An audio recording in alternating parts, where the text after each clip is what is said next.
हैं उन सबसे भी यही कहूंगा, जनता की अपेक्षा और बेहतर तालमेल बना करके जब वह चलेंगे तो मान के चलिए कि यह उपचुनाव 2027 के उत्तर प्रदेश विधानसभा चुनाव की शुरुआत है, जिसमें भारतीय जनता पार्टी एनडीए ने बढ़त प्राप्त करके पहले ही विपक्ष के मन में भय पैदा कर दिया है।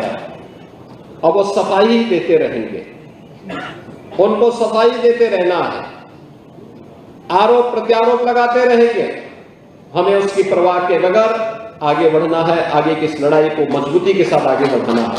और इस अवसर पर मैं अपने ये सातों के सातों नवनिर्वाचित विधायकों को, जिन्हें पार्टी ने, एनडीए ने मौका दिया, श्रीमती मिथिलेश पाल जी को राष्ट्रीय लोकदल जो हमारा सहयोगी है उन्होंने प्रत्याशी बना करके उतारा।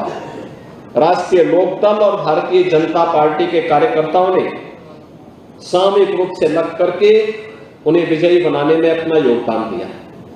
परिणाम हमारे सामने है, विपक्ष धराशायी होता हुआ दिखाई दिया। श्री अनिल कुमार के नेतृत्व में जो मंत्री और जो पदाधिकारी वहां लगे थे, पूरी मजबूती के साथ वहां पर कार्य कर रहे थे। परिणाम हमारे सामने, विपक्ष दूर दूर तक नजर नहीं आ रहा था। ऐसे ही गाजियाबाद में हमारे वहां महानगर के ही अध्यक्ष वहां पर प्रत्याशी बने और चुनाव कितना साइलेंटली हो रहा था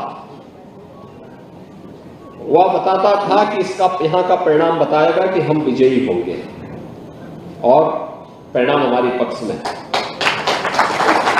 कुंदरकी के बारे में तमाम आशंकाएं थी और कुंदरकी ने दिखा दिया है कि वास्तव में जो लोग कल तक हमें जाति के नाम पे बांटते थे और तमाम बात के आधार पर बांटते थे, उनको मालूम हुआ होगा कि उनका जो तीर था उल्टा उन्हीं के लिए साबित हो गया है।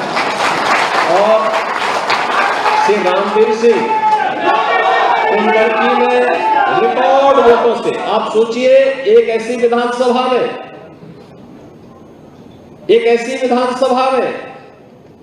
1,45,000 वोटों से विजयी होना, उन्हें रिकॉर्ड तोड़ दिया। उसमें श्री रामवीर सिंह जी को और मुरादाबाद के अपने सभी कार्यकर्ताओं का, वहां पर जो हमारे मंत्री लगे थे, धर्मपाल सिंह जी थे, श्री जेपीएस राठौर जी थे, श्रीमती गुलाब देवी जी थी, श्री जसवंत सैनी जी थे, इन सभी लोगों को। और सचमुच मैं जब भी फोन करता था तो मुझे सभी लोग वहां प्रेजेंट दिखाई देते थे। ये सब था कि वहां पे रहते थे, ऐसा नहीं कि खन्ना जी की तरह वो कभी कश्मीर चले गए, कभी गोवा चले गए।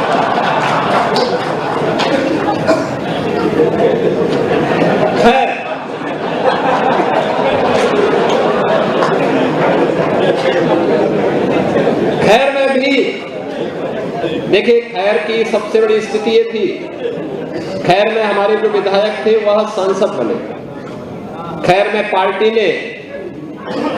ने वहां पर नया प्रत्याशी दिया और वह हमारे पुराने कार्यकर्ता श्री राजवीर सिंह दिलेर के सुपुत्र हैं। राजवीर सिंह दिलेर लोकसभा चुनाव के दौरान अचानक उनकी तबियत खराब हुई थी, वे दिवंगत हुए। और मुझे लगता है यही पार्टी होती है, पार्टी का हाथ ऐसे ही कार्यकर्ताओं के ऊपर और कार्यकर्ता परिवार के ऊपर रहता है। आज हमारा एक पुराना कार्यकर्ता नहीं, लेकिन पार्टी इस परिवार के साथ खड़ी है। खैर में श्री सुरेंद्र दिलेर वाजपेयी को, वाल्मीकि को वहां पर प्रत्याशी बना करके और फिर कार्यकर्ताओं ने लग करके वहां पर प्रदेश सरकार के मंत्री चौधरी लक्ष्मी नारायण जी को, श्री संदीप सिंह जी को, पार्टी के हमारे पदाधिकारी विधायकों ने सब लग करके वहां पर उन्हें विजयी बनाने में योगदान दिए और भारी बहुमत से, रिकॉर्ड वोटों से वहां से वे आज विजयी बनकर के हम सब के बीच में हैं। स्वाभाविक रूप से उनके परिवार के लोगों को भी इस चीज का एहसास हुआ होगा कि पार्टी एक बड़ा परिवार है, और साथ साथ उनके पिता को, दिवंगत पिता की आत्मा को भी शांति मिली होगी। यह एक वहां पर हम लोगों को देखने को मिला। कटहरी, अब धर्मराज निषाद भी आपके बीच में, वे पूर्व विधायक रह चुके हैं, लेकिन परिसीमन के बाद काफी चेंज हुआ, काफी बदलाव हुआ, और उन सब से अलग हट करके वहां पर जिस मजबूती के साथ काम करना था, वहां पर हमारे पूर्व प्रदेश अध्यक्ष और प्रदेश सरकार के मंत्री श्री स्वतंत्र देव सिंह जी के नेतृत्व में हमारे मंत्रीगण तो जमे ही रहे, क्योंकि हम लोग देखते थे स्वतंत्र देव जी वहां पर हर समय जब भी फोन करते थे तो ये वहां मौजूद रहते थे। तो कटहरी में रह करके उन्होंने वहां काम किया, हमारे साथ वहां पे सहयोगी मंत्रीगण थे, और साथ साथ हाँ श्री दयाशंकर मिश्रा तयामू थे, श्री गिरीश चंद्र यादव थे, और भी हमारे जो मंत्रीगण थे सब वहां पर स्वतंत्र देव सिंह जी के साथ में रह करके कार्य करते थे, कार्य कर रहे थे। संगठन ने डॉक्टर धर्मेंद्र सिंह जी जो प्रदेश उपाध्यक्ष हैं उनको भी वहां का दायित्व दिया था, जिन्होंने पूरी मजबूती के साथ रह करके वहां पर इन कार्यक्रमों को आगे बढ़ाने का काम किया। फूलपुर, जैसे यहाँ केशव जी बता रहे थे, लोकसभा चुनाव में उस विधानसभा सीट पर हमारा परिणाम अच्छा नहीं था। श्री दीपक पटेल जी को वहां पर कार्यकर्ताओं ने मजबूती के साथ चुनाव लड़ाने के लिए आगे बढ़ाया। परिणाम क्या था? वहां पर हम लोगों ने 2 मंत्री लगाए थे, एक राकेश सचान जी थे और दूसरा दयाशंकर। दयाशंकर जी तो खन्ना जी के ही पड़ोसी हैं, दोनों एक ही घर में, दोनों एक ही साथ रहते हैं, तो एक साथ खाते हैं तो एक साथ रहते हैं, और वही वहां पर वही परिणाम उनके साथ भी देखने को मिलता था। लेकिन मजबूती के साथ पहले दिन से इन्होंने कहा, कॉन्फिडेंस से इन्होंने कहा नहीं हम चुनाव जीतेंगे और भारी बहुमत से जीतेंगे। आज दीपक जी फिर से विधायक बने हैं और फूलपुर विधानसभा क्षेत्र में भारतीय जनता पार्टी का झंडा गड़ा है। वहां पे हमारे जो विधायक थे वह सांसद बने हैं फूलपुर से, श्री प्रवीण पटेल। और मजवा इससे पहले हमारे सहयोगी दल के पास सीट थी, वहां से श्री विनोद बिंद सांसद बने हैं, भारतीय जनता पार्टी के भदोई से सांसद बने हैं। उनकी जगह पर 2022 में, उससे पहले हमारी विधायक थी श्रीमती सुचिस्मिता मौर्य जी। 2022 में उनको मौका नहीं मिल पाया था, डॉक्टर विनोद बिंद को मौका मिला, और आज पार्टी ने फिर से उनकी चिंता की, उन्हें वहां से प्रत्याशी बनाया, और बनाने के साथ जनता जनार्दन का आशीर्वाद प्राप्त हुआ।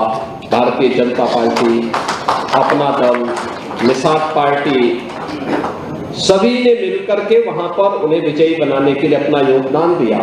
श्री अनिल राजभर और श्री आशीष पटेल जी के नेतृत्व में हमारे वहां पर अन्य मंत्रीगण लग करके पूरी मजबूती के साथ वहां संगठन के पदाधिकारियों के साथ मिलकर के उन्हें विजयी बनाने के लिए अपनी भी ड्यूटी किए। हमारे क्षेत्रीय अध्यक्षगण, जिलाध्यक्षगण, पार्टी के प्रदेश के पदाधिकारीगण, ये सभी वहां पर लगे रहे, और परिणाम था कि हम लोग उस सीट को विजयी यानी जीतने में सफल हुए। लोकसभा चुनाव में हम लगभग 2000 वोट से उस सीट पर जीते थे, और इस बार हम लगभग 5000 वोट से विधानसभा का चुनाव उस सीट पर जीते हैं। यानी ये चीजें दिखती हैं कि एक सकारात्मक दिशा में आज कार्य आगे बढ़ा है, और उस सकारात्मकता को आगे बढ़ाना है। बहनों और भाइयों, जो सबसे महत्वपूर्ण बात है वह है जो यहां पर श्री ब्रजेश पाठक जी ने अपने प्रारंभिक संबोधन में कहा भी कि करहल और सीसामऊ, करहल में समाजवादी पार्टी की जो बढ़त थी 2022 में, वह 67 से 68 हजार की थी और आज वह घटते घटते घटते घटते